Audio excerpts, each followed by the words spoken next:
Adrenalin-Junkies, bleibt auf jeden Fall dran. In dieser Folge gibt es einen Mann, der das Auto seines ehemaligen Chefs von der Straße drängt, eine Frau, die aus einem sich überschlagenen Fahrzeug steigt, einen Toyota Supra-Fahrer, der die Anhalteaufforderungen der Polizei einfach nicht versteht, einen Mann, der unter Halluzinationen mit hoher Geschwindigkeit fährt und vieles mehr. Macht euch bereit für Action. Die Polizei erhielt einen Hinweis auf häusliche Gewalt. Der Verdächtige wurde in einem grauen Sedan an einer Tankstelle entdeckt. Als er die Polizei bemerkte, ergriff er die Flucht und löste damit eine adrenalingeladene Verfolgungsjagd aus.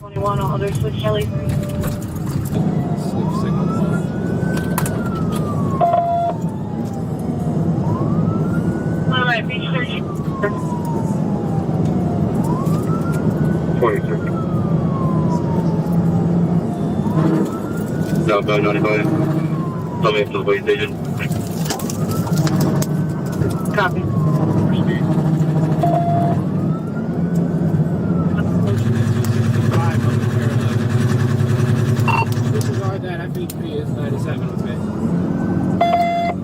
Der Fahrer, der der Aufforderung der Polizei zum Anhalten nicht nachkam, setzte seine Flucht zwischen den Bezirken Flagler und Volusia fort und versetzte zahlreiche Polizeieinheiten in Alarmbereitschaft.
Obwohl zweimal ein sehr aggressives PIT-Manöver durchgeführt wurde, gelang es dem Fahrer zu fliehen. Die Fahrzeuge wurden schwer beschädigt.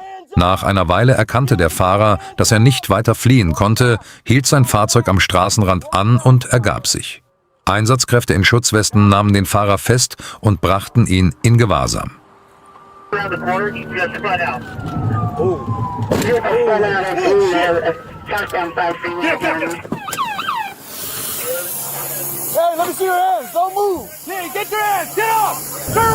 Am Morgen des 8. April 2026 wurde der wegen eines schweren Verbrechens gesuchte Verdächtige in einem BMW der neuesten Generation gesichtet. Einheiten des Los Angeles Police Department nahmen sofort die Verfolgung des Fahrzeugs auf. Die Polizisten verfolgten das Fahrzeug eine Zeit lang und es fand ein ständiger Informationsaustausch über Funk statt. Santa Fe. Hold on, because he could hop over one, Yeah. so let's just...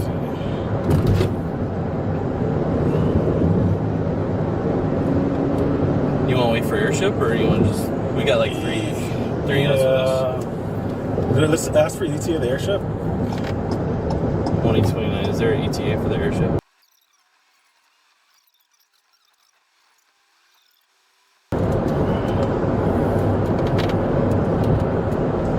Die Verfolgung dauerte eine Weile an.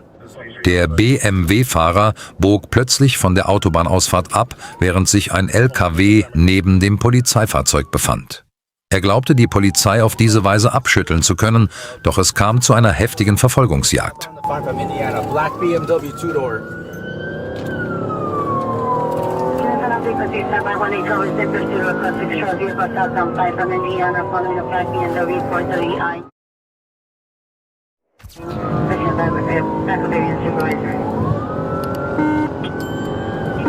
Pursuit, ground and number occupation. Continuing southbound 5 with unknown number of occupants. Suspect Der zweitürige BMW-Sportwagen, vermutlich ein Vierer, erreichte in kurzer Zeit hohe Geschwindigkeit und verlor die Verfolger aus den Augen. Die Polizisten gaben die Verfolgung jedoch nicht auf und steuerten auf die erste Ausfahrt zu, da sie davon ausgingen, dass er dort abfahren könnte.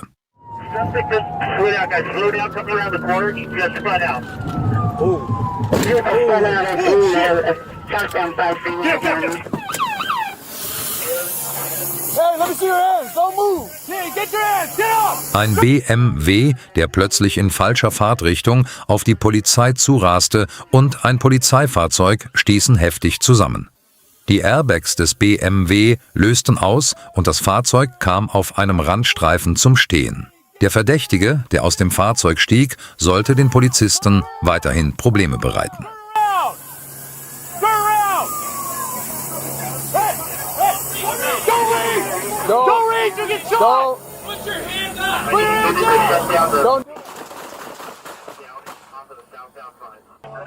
Der aus dem Fahrzeug ausgestiegene Verdächtige ergab sich trotz aller Warnungen der Polizei nicht und versuchte, die Waffe an seinem Gürtel auf die Polizisten zu richten. Die Polizeibeamten, deren Leben in Gefahr war, schossen und schalteten den Verdächtigen außer Gefecht. Im Fahrzeug befand sich jedoch noch eine weitere Person. Hey,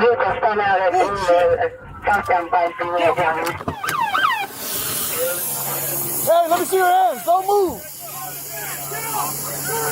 Turn around. Turn around.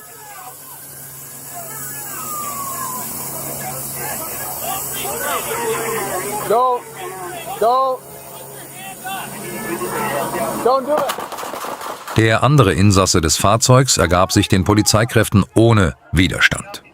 Die zum Tatort gerufenen Rettungssanitäter der Feuerwehr von Los Angeles meldeten, dass der Verdächtige verstorben sei.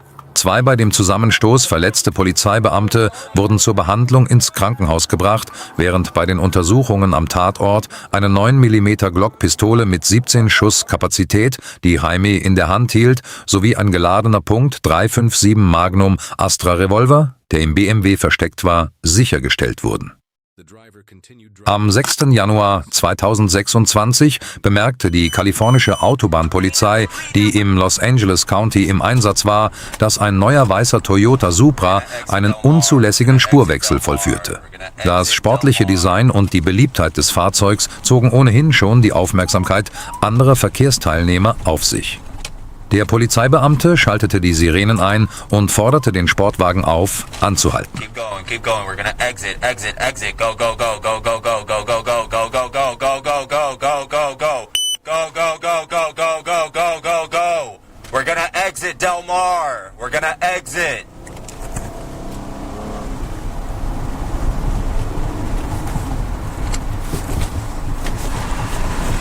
We're gonna exit Del Mar. Now exit, exit, exit. Do not stop. Exit Del Mar. Exit, exit, exit. Now we're gonna exit. No. No.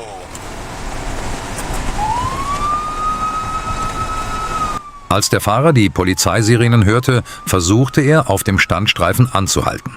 Der Polizeibeamte forderte ihn jedoch immer wieder mit den Worten "Go, go, go" auf, weiterzufahren.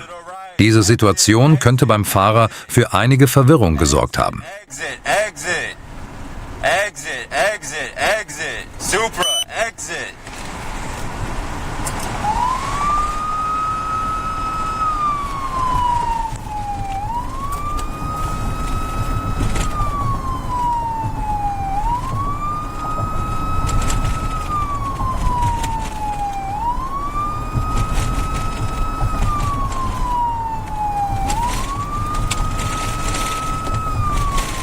L82 500.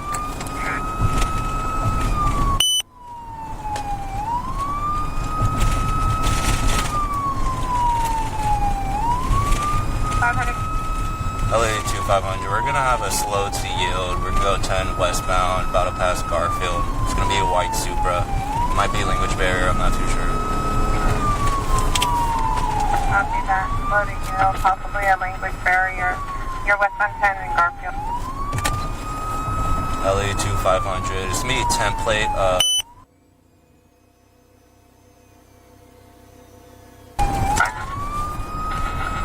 82500, I copy a temporary plate. Go to your right. Stop. Alto. 420 from City, there is Bento. 420 from City Gas.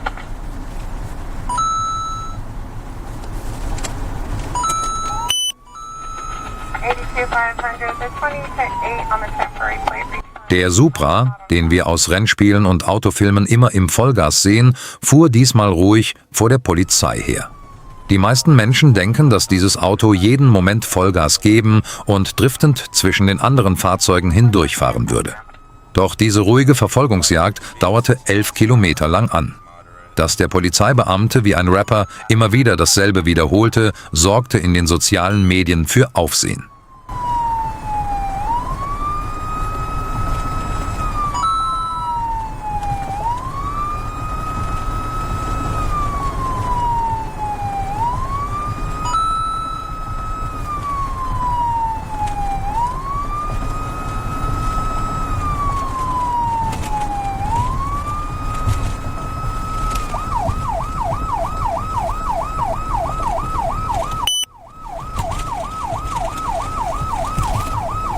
L82 500, we're approaching Fremont, speed to 50 miles per hour. Copy, approaching Fremont at 50. L82 500, A-firm 50, we're in number 2 lane. Copy, approaching Fremont, number 2 lane, like water.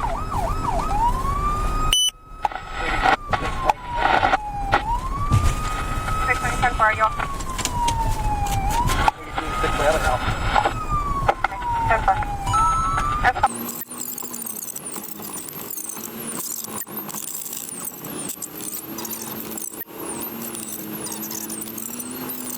Coming on the 101 approaching Dickens. Like.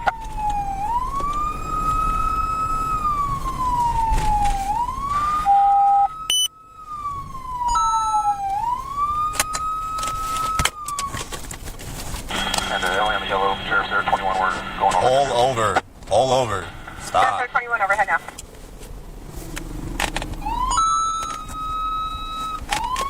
It looks like the vehicle is moving up to the right shoulder of the 101. Sheriff 21 copy, vehicle to the right shoulder on the Turn up.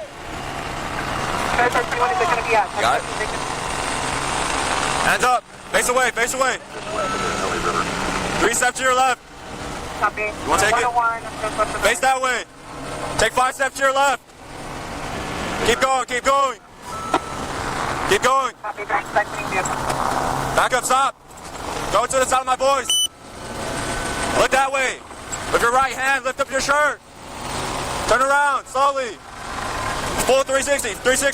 Face that way. Follow back to the sound of my voice. Schließlich wurde der Toyota Supra, der erneut auf dem Standstreifen in der Nähe der Center Street stand, innerhalb von Sekunden von Polizeifahrzeugen umzingelt. Die Beamten holten den Fahrer aus dem Fahrzeug und legten ihm Handschellen an.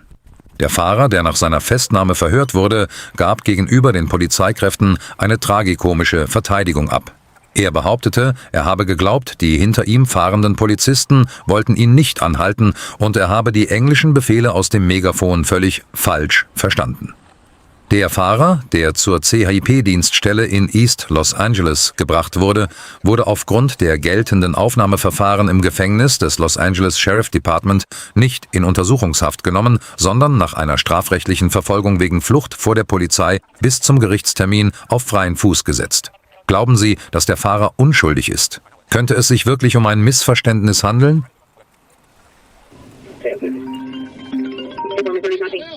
my car! Back to my car! Turn around! Hands up! Turn around! Am 23. Mai 2026 bemerkte der auf Streife befindliche Staatspolizist Carter Lazenby, dass ein grauer Dodge Journey in einem Bereich, in dem die Höchstgeschwindigkeit 90 km pro Stunde betrug, mit etwa 100 km pro Stunde in Richtung Norden fuhr. Nachdem die Polizeisirenen eingeschaltet worden waren, fuhr das Fahrzeug etwa 200 Meter weiter, bevor es schließlich am Straßenrand anhielt.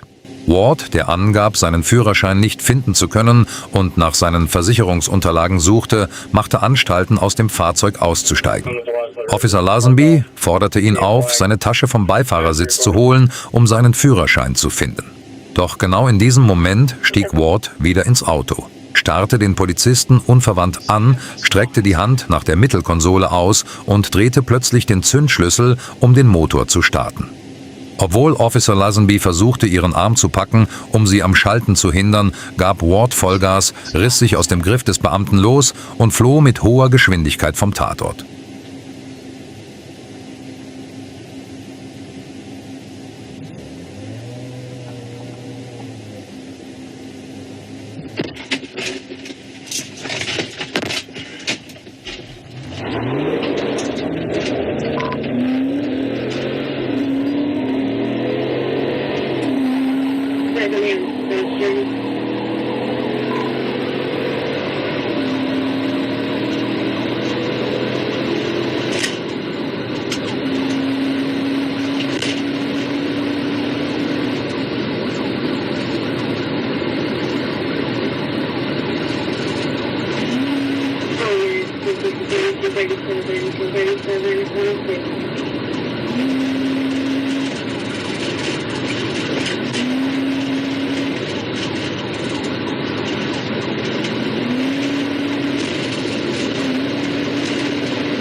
Die Verfolgungsjagd auf der Autobahn erreichte Geschwindigkeiten von bis zu 170 Kilometer pro Stunde.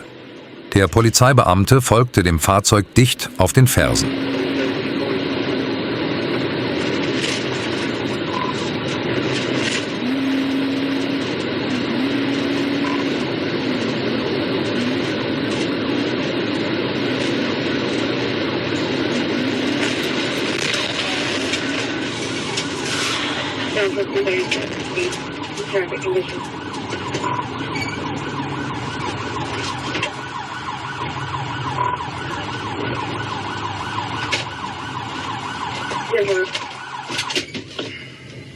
Nach einem PAET-Manöver bei hoher Geschwindigkeit verlor sie die Kontrolle über das Fahrzeug, überschlug sich und landete in einem Feld am Straßenrand. Nachdem Polizeikräfte sie mit Waffengewalt zur Aufgabe aufgefordert hatten, kletterte Ward aus der zerbrochenen Windschutzscheibe und ergab sich widerstandslos, woraufhin sie sofort in Handschellen gelegt wurde. Bei einer eingehenden Überprüfung ihrer Vorstrafen stellte sich heraus, dass der Führerschein der gefährlichen Frau bereits entzogen worden war und, was am wichtigsten war, dass gegen sie seitens des Sheriffbüros, aus dem sie geflohen war, bereits ein aktiver Haftbefehl wegen schwerer Straftaten vorlag. Am 23. Mai 2026 wurden die Verdächtigen, die nach einem Diebstahl in einem Baumarkt mit einem roten Mercedes-Benz GLK flohen, von der Polizei identifiziert. Es begann eine Verfolgungsjagd auf der Autobahn mit Geschwindigkeiten von bis zu 210 Kilometer pro Stunde.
Das Fahrzeug fuhr mit hoher Geschwindigkeit auf der Autobahn und schlängelte sich zwischen den anderen Fahrzeugen hindurch. Zudem beeinträchtigte der Regen die Bodenhaftung der Fahrzeuge erheblich. Die Verfolgungsjagd, die eine Zeit lang auf der Autobahn verlief, nahm später eine interessante Wendung.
Was halten Sie von den Hochgeschwindigkeitsverfolgungsjagden, die auf amerikanischen Autobahnen häufig zu beobachten sind?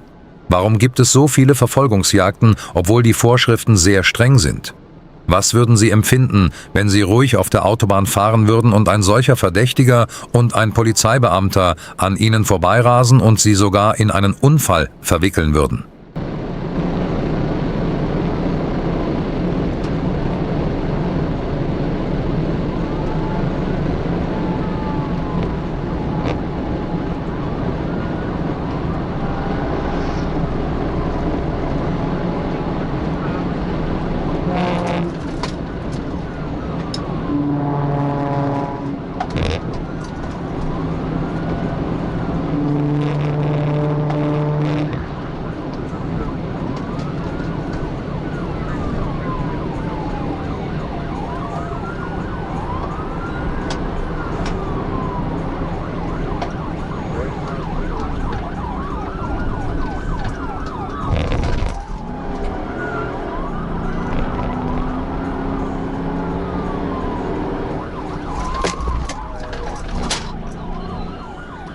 Der Fahrer, der mit hoher Geschwindigkeit von der Autobahn abbog und in Richtung der Unterführung der University Avenue fuhr, verlor dort die Kontrolle über sein Fahrzeug und geriet ins Schleudern. Ein Polizeibeamter nutzte diese Gelegenheit sofort und versperrte dem Mercedes den Weg. Der Verdächtige, der aus dem Fahrzeug stieg und zu fliehen versuchte, wurde festgenommen. Der Verdächtige wurde wegen schwerer Straftaten wie Flucht vor der Polizei, gefährliches Fahrverhalten, überhöhte Geschwindigkeit und schwerer Diebstahl mit Handschellen gefesselt und ins Gefängnis gebracht. In Flint, Michigan, ging eine Meldung über einen Fahrer ein, der versuchte, seinen ehemaligen Chef mit seinem Fahrzeug in die Enge zu treiben und von der Straße zu drängen. Polizeikräfte, die den Verdächtigen in seinem Chevrolet Silverado Pickup mit hoher Geschwindigkeit fahren sahen, nahmen die Verfolgung auf.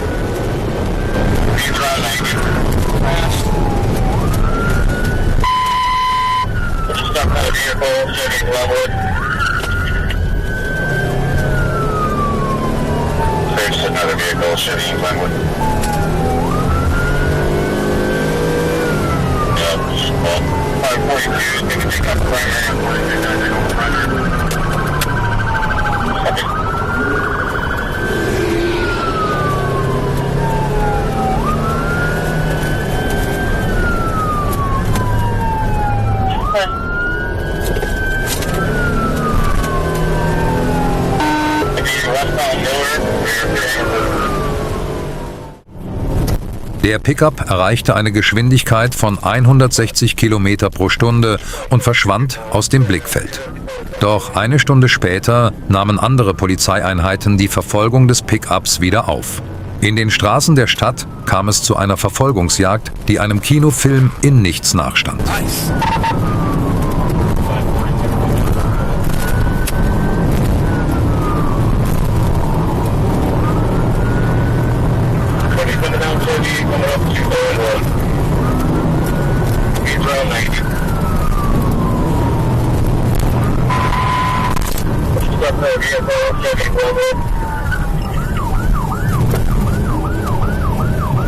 There's another vehicle, so we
right now, watch out for these intersections.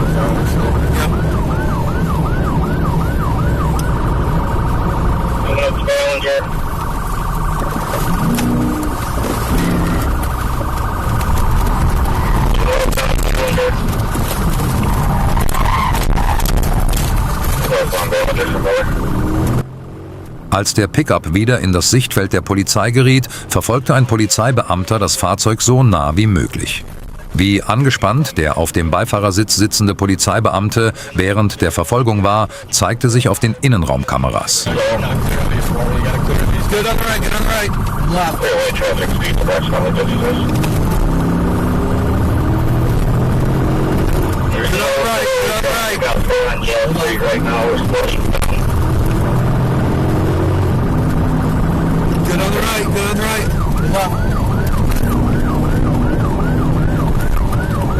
Court Street, just east of Fire. Northbound Bradley. Get on the right, traffic stop. Good luck.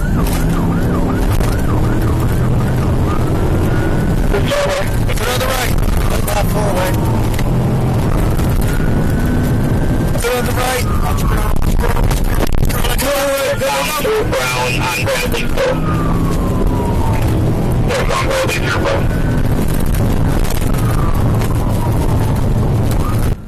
Der rasende Fahrer, der in den engen Gassen der Stadt die Stoppschilder ignorierte und mit voller Geschwindigkeit davonraste, verursachte während seiner Flucht einen Unfall, als er einen unschuldigen Zivilisten auf der Straße anfuhr. Die Gefahr nahm immer weiter zu.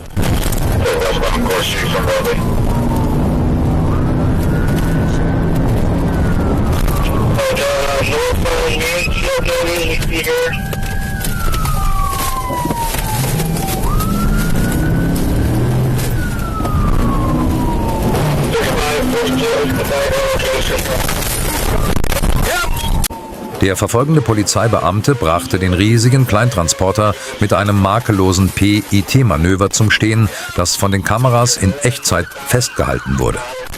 Der Kleintransporter prallte gegen einen Baum und wurde dabei völlig zerstört. Doch die Verfolgungsjagd war damit noch nicht beendet. Der Verdächtige stieg aus dem Fahrzeug und begann, zwischen den Häusern hindurch zu fliehen.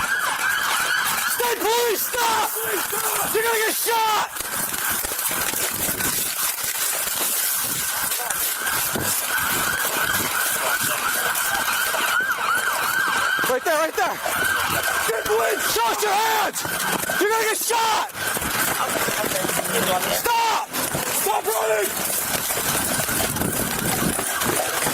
Stop!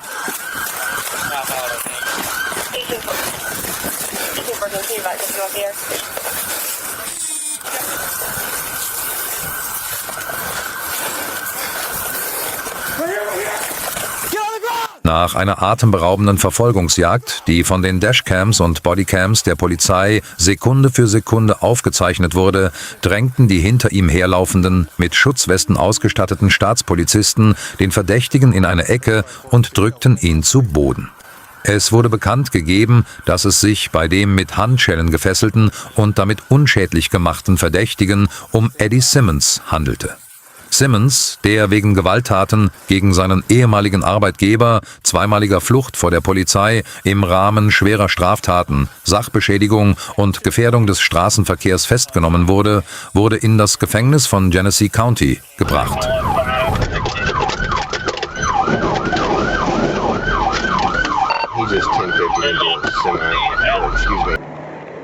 Die Missouri State Highway Patrol bemerkte einen weißen GMC Sierra Pickup, der in ständigen Zickzackkursen fuhr. Seine Geschwindigkeit lag zudem über dem gesetzlichen Limit. Ein Polizeibeamter hielt das Fahrzeug an. Der verdächtige Fahrer, Kevin W. Canet, fuhr mit seinem Pickup neben den Polizeiwagen und sagte in Panik, dass Menschen hinter ihm seien, die versuchten, ihn zu töten.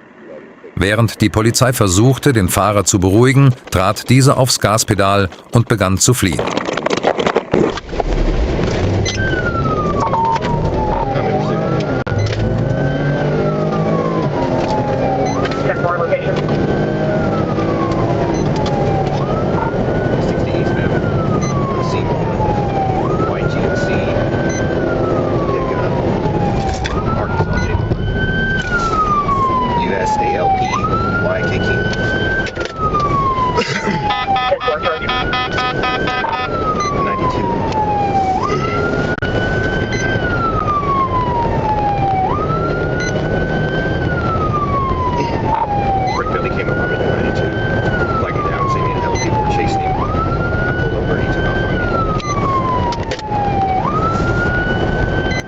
Es stellte sich heraus, dass der Fahrer unter dem Einfluss verbotener Substanzen stand.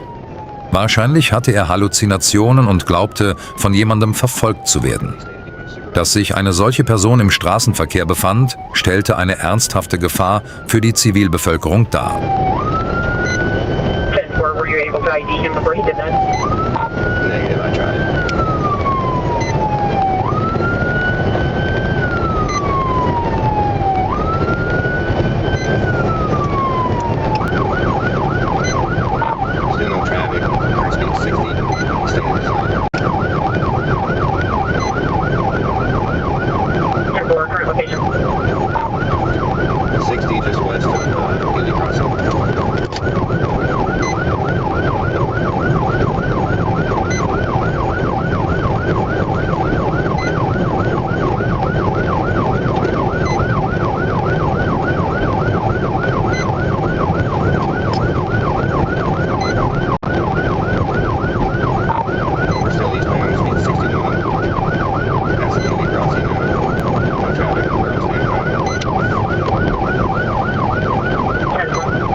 Er floh in Richtung Mansfield Stadtzentrum und raste auf den Parkplatz hinter einem Supermarkt. Als er dort zu wenden versuchte, prallte er heftig gegen einen geparkten Pferdeanhänger und einen Betonpfosten und verursachte einen Sachschaden von über $1000. Glücklicherweise wurden weder die Tiere im Anhänger noch die Umstehenden verletzt. Trotz des Fahrzeugschadens setzte der Verdächtige seine Flucht fort. Just at 1050 at 5 in Mansfield. Still continuing out of the parking lot, Will. 10-4, which direction? We're southbound on Business 60 heading into Mansfield. 10-4. Speeds of 54. Swerving in and out of his own lane. Well, is there any traffic? no traffic, he's crossed the center line. No, we're running into traffic, he's still crossing the center line. Signal north, I need to know if he's going east or west on the business route.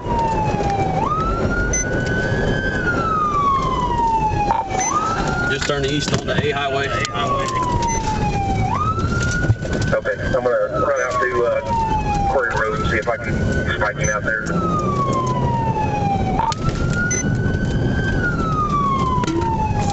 Pulled into the Town and Country parking lot down.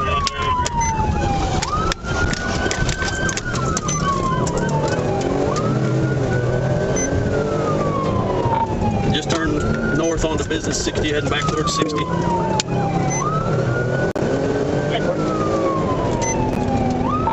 Speeds of 55, light traffic.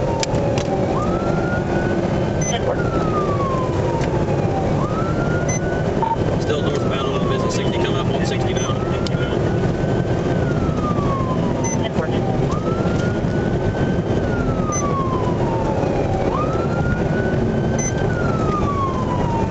Light traffic still north on 5. Die Verfolgungsjagd, die sich auf die Straßen der Stadt verlagerte, ging auch hier unvermindert weiter.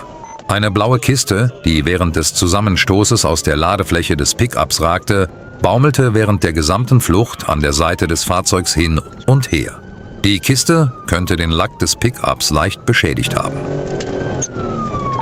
Still northbound on 5, speed to 30. 328 will on low band. 328 will on low band. Still continuing on 5, no traffic, speeds of 40.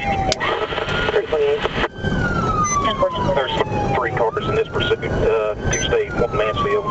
I'm following behind them here at 43 miles an hour. Still northbound on 5, 50.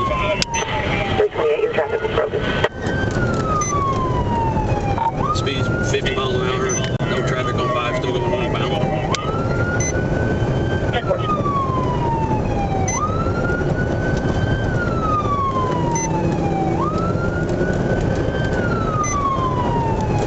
Still northbound on 5, he's staying in his lane at 55 miles an hour.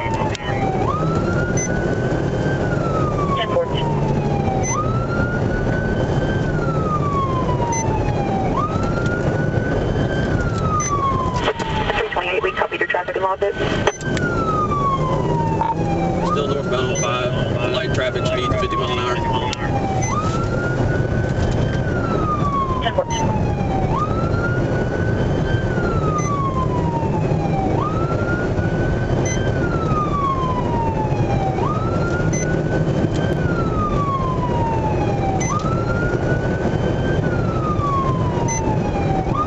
Well, he's maintaining his lane at 50 miles an hour, no traffic, up to 60 now. Der unter dem Einfluss verbotener Substanzen stehende Mann fuhr unaufhaltsam weiter. An einer Stelle warf die Polizei von Mansfield Spike-Matten auf die Straße. Als Carnett die Spike-Matten sah, riss er das Lenkrad herum und fuhr auf den Polizisten zu, der ihn zum Anhalten aufgefordert hatte, und zwang den Beamten, sich in Sicherheit zu bringen.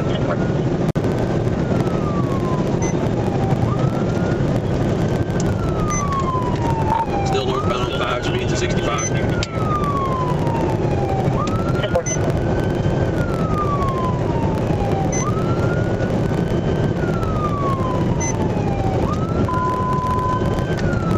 Attention, troop 2 cars, all traffic not associated with the pursuit of the dispatch 2.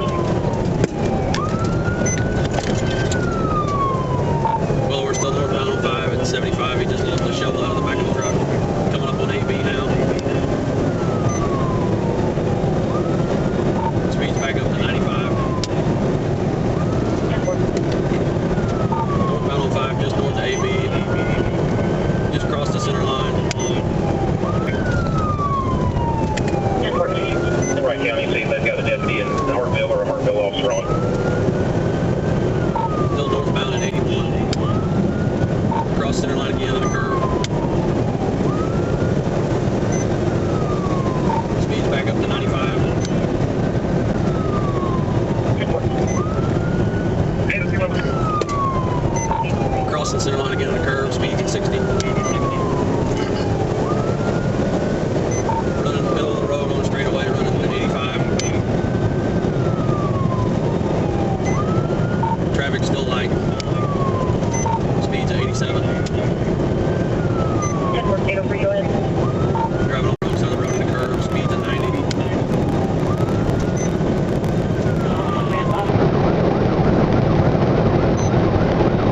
Der Verdächtige, der wieder auf die US 60 fuhr, geriet vollständig auf die Gegenfahrbahn und entging nur im letzten Moment einem Frontalzusammenstoß mit zahlreichen entgegenkommenden Zivilfahrzeugen. Deputy Sheriff Byerly ergriff die Initiative und führte an dem fahrenden GMC Sierra ein hartes PIT-Manöver durch. Die Einsatzkräfte umzingelten den ins Schleudern geratenen Pickup und holten Canet innerhalb von Sekunden aus dem Fahrzeug, um ihn mit Handschellen zu fesseln. Nach seiner Festnahme gestand der Fahrer seine Tat und gab zu, am frühen Morgen verbotene Substanzen konsumiert zu haben. Der Verdächtige, der unter extrem paranoiden Wahnvorstellungen litt und unter dem Einfluss der Droge den Polizisten nicht glaubte, wiederholte mehrfach, dass er nicht daran glaube, dass die ihn festnehmenden Einsatzkräfte echte Polizisten seien. Canet wurde wegen schwerer Straftaten, Flucht vor der Polizei, Rammangriff auf Polizeibeamte, Sachbeschädigung und Fahren unter Drogeneinfluss verhaftet und ins Gefängnis gebracht.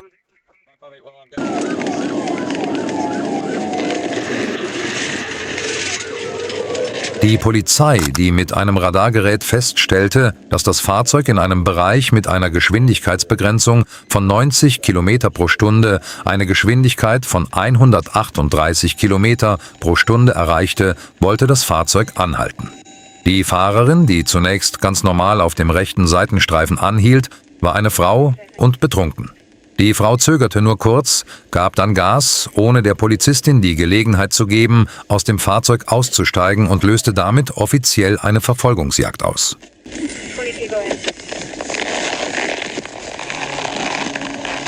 Hey, stop!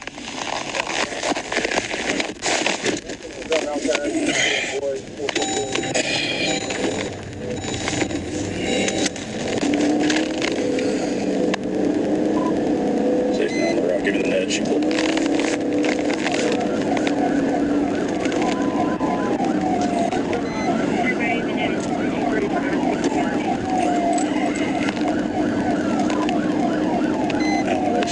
She's about 55 right now.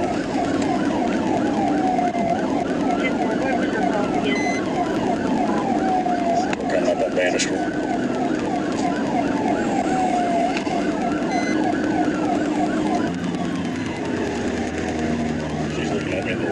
She just keeps on driving.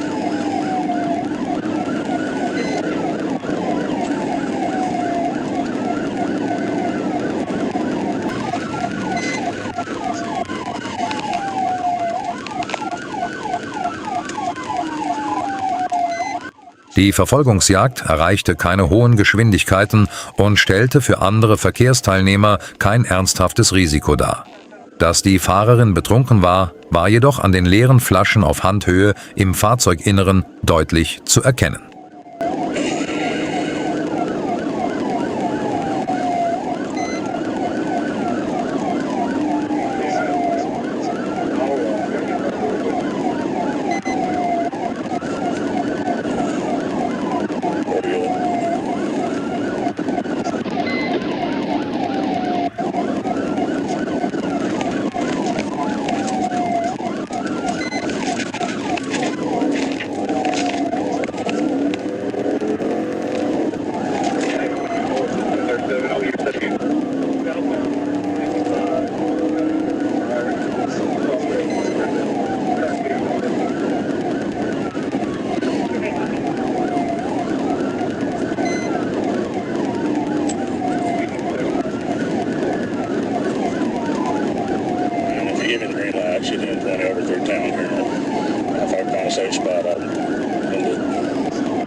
Der Polizeibeamte, der auf einen günstigen Moment gewartet hatte, gelang es, das Fahrzeug mit einem spontanen PIT-Manöver von der Straße zu drängen, als zwei zivile Fahrzeuge auf der Gegenfahrbahn vorbeifuhren.